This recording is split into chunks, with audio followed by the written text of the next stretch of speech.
شروع اللہ کا نام لے کر جو بڑا مہربان نہایت رحم والا ہے۔ اور کیا تمہیں موسیٰ کے حال کی خبر ملی ہے؟ جب انہوں نے آگ دیکھی تو اپنے گھر والوں سے کہا کہ تم یہاں ٹھہرو، میں نے آگ دیکھی ہے، میں وہاں جاتا ہوں، شاید اس میں سے میں تمہارے پاس انگارہ لاؤں یا آگ کے مقام سے اپنا رستہ معلوم کر سکوں۔ پھر جب وہ وہاں پہنچے تو آواز آئی کہ اے موسیٰ، میں تو تمہارا پروردگار ہوں، تو اپنے جوتے اتار دو، تم یہاں پاک میدان یعنی طوا میں ہو، اور میں نے تم کو منتخب کر لیا ہے، تو جو حکم دیا جائے اسے سنو۔ بے شک میں ہی اللہ ہوں، میرے سوا کوئی معبود نہیں، تو میری عبادت کیا کرو اور میری یاد کے لیے نماز پڑھا کرو۔ قیامت یقیناً آنے والی ہے، میں چاہتا ہوں کہ اس کے وقت کو پوشیدہ رکھوں تاکہ ہر شخص جو کوشش کرے اس کا بدلہ پائے، تو جو شخص اس پر ایمان نہیں رکھتا اور اپنی خواہش کے پیچھے چلتا ہے کہیں تم کو اس کے یقین سے روک نہ دے، تو اس صورت میں تم ہلاک ہو جاؤ۔ اور اے موسیٰ، یہ تمہارے داہنے ہاتھ میں کیا ہے؟ انہوں نے کہا یہ میری لاٹھی ہے، اس پر میں ٹیک لگاتا ہوں اور اس سے اپنی بکریوں کے لیے پتے جھاڑتا ہوں، اور اس میں میرے اور بھی کئی فائدے ہیں۔ فرمایا کہ موسیٰ اسے زمین پر ڈال دو، تو انہوں نے اس کو ڈال دیا اور وہ یکا یک سانپ بن کر دوڑنے لگا۔ فرمایا کہ اسے پکڑ لو اور ڈرنا مت، ہم اس کو ابھی اس کی پہلی حالت پر لوٹا دیں گے، اور اپنا ہاتھ اپنی بغل میں دبا لو کہ وہ کسی عیب و بیماری کے بغیر سفید چمکتا دمکتا نکلے گا۔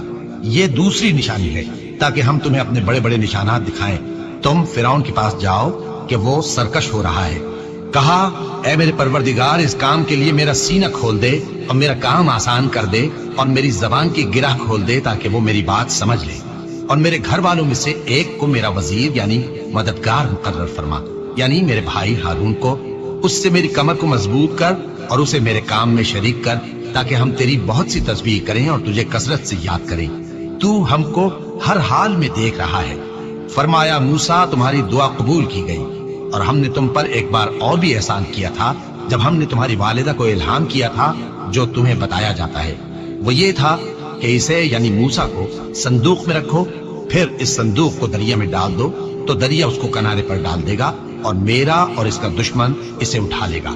اور موسیٰ، میں نے تم پر اپنی طرف سے محبت ڈال دی، اور اس لیے کہ تم میرے سامنے پرورش پاؤ۔ جب تمہاری بہن وہاں فرعون کے ہاں گئی اور کہنے لگی کہ میں تمہیں اس کا پتہ دوں جو اس کو پالے پوسے، تو اس طریق سے ہم نے تم کو تمہاری ماں کے پاس پہنچا دیا تاکہ ان کی آنکھیں ٹھنڈی ہوں اور وہ رنج نہ کرے۔ اور تم نے ایک شخص کو مار ڈالا تھا تو ہم نے تم کو غم سے نجات دی، اور ہم نے تمہاری کئی بار آزمائش کی، پھر تم کئی سال اہل مدین میں ٹھہرے رہے۔ پھر اے موسیٰ، تم ایک اندازے پر آ پہنچے، اور میں نے تم کو اپنے کام کے لیے بنایا ہے، تو تم اور تمہارا بھائی دونوں ہماری نشانیاں لے کر جاؤ، اور میری یاد میں سستی نہ کرنا۔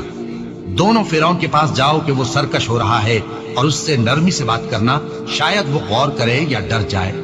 دونوں کہنے لگے کہ اے ہمارے پروردگار، ہمیں خوف ہے کہ وہ ہم پر زیادتی کرنے لگے یا زیادہ سرکش ہو جائے۔ اللہ نے فرمایا کہ ڈرو مت، میں تمہارے ساتھ ہوں کہ سنتا اور دیکھتا ہوں۔ اچھا تو اس کے پاس جاؤ اور کہو کہ ہم آپ کے پروردگار کے بھیجے ہوئے ہیں، تو بنی اسرائیل کو ہمارے ساتھ جانے کی اجازت دیجیے اور انہیں عذاب نہ کیجیے۔ ہم آپ کے پاس آپ کے پروردگار کی طرف سے نشانی لے کر آئے ہیں، اور جو ہدایت کی بات مانے اس کو سلامتی ہو۔ ہماری طرف یہ وحی آئی ہے کہ جو جھٹلائے اور منہ پھیرے اس کے لیے عذاب تیار ہے۔ غرض موسیٰ اور ہارون فرعون کے پاس گئے، اس نے کہا کہ موسیٰ، تمہارا پروردگار کون ہے؟ کہا کہ ہمارا پروردگار وہ ہے جس نے ہر چیز کو اس کی شکل و صورت بخشی، پھر راہ دکھائی۔ کہا تو پہلی قوموں کا کیا حال ہوا؟ فرمایا کہ ان کا علم میرے پروردگار کو ہے جو کتاب میں لکھا ہوا ہے۔ میرا پروردگار نہ چوکتا ہے نہ بھولتا ہے، وہ وہی تو ہے جس نے تم لوگوں کے لیے زمین کو فرش بنایا اور اس میں تمہارے لیے رستے بنا دیے اور آسمان سے پانی برسایا، پھر اس سے مختلف نباتات پیدا کی کہ خود بھی کھاؤ اور اپنے مویشیوں کو بھی چراؤ۔ بے شک ان باتوں میں عقل والوں کے لیے بہت سی نشانیاں ہیں۔ اسی زمین سے ہم نے تم کو پیدا کیا اور اسی میں ہم تمہیں لوٹائیں گے، اور اسی سے ہم تمہیں دوسری دفعہ نکالیں گے۔ اور ہم نے فرعون کو اپنی سب نشانیاں دکھائیں، مگر وہ تکذیب اور انکار ہی کرتا رہا۔ کہنے لگا کہ موسیٰ، کیا تم ہمارے پاس اس لیے آئے ہو کہ اپنے جادو کے زور سے ہمیں ہمارے ملک سے نکال دو؟ تو ہم بھی تمہارے مقابل ایسا ہی جادو لائیں گے، تو ہمارے اور اپنے درمیان ایک وقت مقرر کر لو کہ نہ تو ہم اس کے خلاف کر رہے ہیں اور نہ تم، اور یہ مقابلہ ایک ہموار میدان میں ہوگا۔ موسیٰ نے کہا کہ آپ کے لیے یوم زینت کا وعدہ ہے، اور یہ کہ لوگ اس روز دن چڑھے اکٹھے ہو جائیں۔ تو فرعون لوٹ گیا اور اپنے سامان جمع کر کے پھر آیا۔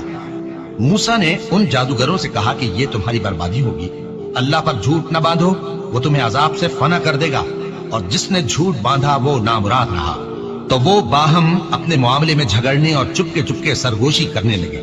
कहने लगे, ये दोनों जादूगर हैं, चाहते हैं कि अपने जादू के जोर से तुमको तुम्हारे मुल्क से निकाल दें और तुम्हारे बेहतरीन मजहब को नाबूद कर दें। तो तुम जादू का सामान इकट्ठा कर लो और फिर कितार बांध कर आओ। आज जो गालिब रहा वही कामयाब हुआ। जादूगर बोले कि मूसा, या तो तुम अपनी चीज डालो या हम अपनी चीजें पहले डालते हैं। मूसा ने कहा, बल्कि तुम ही पहले डालो। जब उन्होंने चीजें डाली तो यकायक उनकी रस्सियां और लाठियां मूसा के ख्याल में ऐसी आने लगी कि वो मैदान में इधर उधर दौड़ रही हैं। उस वक्त मूसा ने अपने दिल में खौफ महसूस किया। हमने कहा, खौफ न करो, बिलाशुबा तुम ही गालिब रहोगे, और जो चीज यानी लाठी तुम्हारे दाहिने हाथ में है उसे डाल दो, कि जो कुछ उन्होंने बनाया है उसको वो निकल जाएगी। जो कुछ उन्होंने बनाया है ये तो जादूगरों के हथकंडे हैं, और जादूगर जहां भी जाए कामयाब नहीं होगा। इस पर जादूगर सजदे में गिर पड़े, कहने लगे कि हम मूसा और हारून के परवरदिगार पर ईमान लाए। फिरौन बोला कि पेशतर इसके कि मैं तुम्हें इजाजत दूं तुम इस पर ईमान ले आए। बेशक ये तुम्हारा बड़ा यानी उस्ताद है जिसने तुमको जादू सिखाया है। सो मैं तुम्हारे हाथ और पांव मुखालिफ समत से कटवा दूंगा और तुमको खजूरों के तनों पर सूली चढ़वा दूंगा, और तुमको मालूम होगा कि हम में से किसका अजाब ज्यादा सख्त और देर तक रहने वाला है। उन्होंने कहा कि जो दलाइल हमारे पास आ गए हैं उन पर और जिसने हमको पैदा किया है उस पर हम आपको हरगिज तरजीह नहीं देंगे। तो आपको जो हुक्म देना हो दे दीजिए, और आप जो हुक्म दे सकते हैं वो सिर्फ इसी दुनिया की जिंदगी में दे सकते हैं। हम तो अपने परवरदिगार पर ईमान ले आए ताकि वो हमारे गुनाहों को मुआफ करे, और उसे भी जो आपने हमसे जबरदस्ती जादू कराया। और अल्लाह सबसे अच्छा है और हमेशा बाकी रहने वाला है। जो शख्स अपने परवरदिगार के पास गुनाहगार होकर आएगा तो उसके लिए जहन्नम है जिसमें न वो मरेगा न जिएगा, और जो उसके रूबरू ईमानदार होकर आएगा और अमल भी नेक किए होंगे तो ऐसे लोगों के लिए ऊंचे ऊंचे दर्जे हैं, यानी हमेशा रहने के बाग जिनके नीचे नहरें बह रही हैं, हमेशा उनमें रहेंगे। और ये उस शख्स का बदला है जो पाक हुआ। और हमने मूसा की तरफ वही भेजी कि हमारे बंदों को रातों रात निकाल ले जाओ, फिर उनके लिए समंदर में लाठी मारकर खुश्क रास्ता बना दो। फिर तुमको न फिरौन के आ पकड़ने का खौफ होगा और न गर्क होने का डर। फिर फिरौन ने अपने लश्करों के साथ उनका ताक़ुब किया तो समंदर की मौजों ने उन पर चढ़कर उन्हें ढांक लिया यानी डुबो दिया, और फिरौन ने अपनी कौम को गुमराह कर दिया और सीधे रास्ते पर न डाला। ए आले याकूब, हमने तुमको तुम्हारे दुश्मन से नजात दी और तौरात देने के लिए तुमसे कोहे तूर की दाहिनी जानिब मुकर्रर की, और तुम पर मन और सलवा नाजिल किया, और हुक्म दिया कि जो पाकीज़ा चीजें हमने तुमको दी हैं उनको खाओ और उसमें हद से न निकलना, वरना तुम पर मेरा गजब नाजिल होगा, और जिस पर मेरा गजब नाजिल हुआ वो हलाक हो गया। और जो तौबा करे और ईमान लाए और अमल नेक करे फिर सीधे रास्ते चले, उसको मैं बख्श देने वाला हूँ। और ए मूसा, तुमने अपनी कौम से आगे चले आने में क्यों जल्दी की? कहा वो मेरे पीछे आ रहे हैं। और ए मेरे परवरदिगार, मैंने तेरी तरफ आने की जल्दी इसलिए की कि तू खुश हो जाए। फरमाया कि हमने तुम्हारी कौम को तुम्हारे बाद आजमाइश में डाल दिया है, और सामिरी ने उनको बहका दिया है। और मूसा गुस्से और गम की हालत में अपनी कौम के पास वापस आए और कहने लगे कि ऐ कौम, क्या तुम्हारे परवरदिगार ने तुमसे अच्छा वादा नहीं किया था? क्या मेरी जुदाई की मुद्दत तुम्हें लंबी मालूम हुई, या तुमने ये चाहा कि तुम पर तुम्हारे परवरदिगार की तरफ से गजब नाजिल हो और इसलिए तुमने मुझसे जो वादा किया था उसके खिलाफ किया? वो कहने लगे कि हमने अपने इख्तियार से आपसे वादा खिलाफी नहीं की, लेकिन हम उन लोगों के जेवरों का बोझ उठाए हुए थे, फिर हमने उसको आग में डाल दिया और इसी तरह सामरी ने डाल दिया। तो उसने उनके लिए एक बछड़ा बना दिया, यानी एक बेजान जिस्म जिसमें गाय की सी आवाज थी। तो लोग कहने लगे कि यही तुम्हारा माबूद है और यही मूसा का माबूद है, मगर वो भूल गए हैं। तो क्या ये लोग नहीं देखते कि वो उनकी किसी बात का जवाब नहीं देता और न उनके नुकसान और नफे का कुछ इख्तियार रखता है? और हारून ने उनसे पहले ही कह दिया था कि लोगों, इसके जरिए तुम्हें फितने में डाल दिया गया है, और तुम्हारा परवरदिगार तो रहमान ही है, तो मेरी पैरवी करो और मेरा कहा मानो। वो कहने लगे कि जब तक मूसा हमारे पास वापस ना आए हम तो इसकी पूजा पर कायम रहेंगे। फिर मूसा ने हारून से कहा कि ऐ हारून, जब तुमने उनको देखा था कि गुमराह हो गए हैं तो तुमको किस चीज ने रोका था, यानी इस बात से कि तुम मेरे पीछे चले आओ? भला तुमने मेरे हुक्म के खिलाफ क्यों किया? कहने लगे कि ऐ माँ जाए, मेरी दाढ़ी और सर के बालों को न पकड़िए, मैं तो इससे डरा कि आप ये ना कहें कि तुमने बनी इसराइल में तफरका डाल दिया और मेरी बात मलहूज ना रखा। मूसा ने फरमाया, तो ऐ सामरी तेरा क्या हाल है? उसने कहा कि मैंने ऐसी चीज देखी जो औरों ने नहीं देखी, तो मैंने फरिश्ते के नक्शे पा से मिट्टी की एक मुट्ठी भर दी, फिर उसको बछड़े के जिस्म में डाल दिया और मुझे मेरे जी ने इस काम को अच्छा बताया। मूसा ने कहा, जा, तुझको दुनिया की जिंदगी में यह सजा है कि कहता रहे कि मुझको हाथ ना लगाना, और तेरे लिए एक और वादा है, यानी अजाब का, जो तुझसे टल न सकेगा। और जिस माबूद की पूजा पर तू जमा हुआ था उसको देख, हम उसे जला देंगे, फिर उसकी राख को उड़ाकर दरिया में बखेर देंगे। तुम्हारा माबूद तो अल्लाह ही है, जिसके सिवा कोई माबूद नहीं, उसका इल्म हर चीज पर मुहीत है।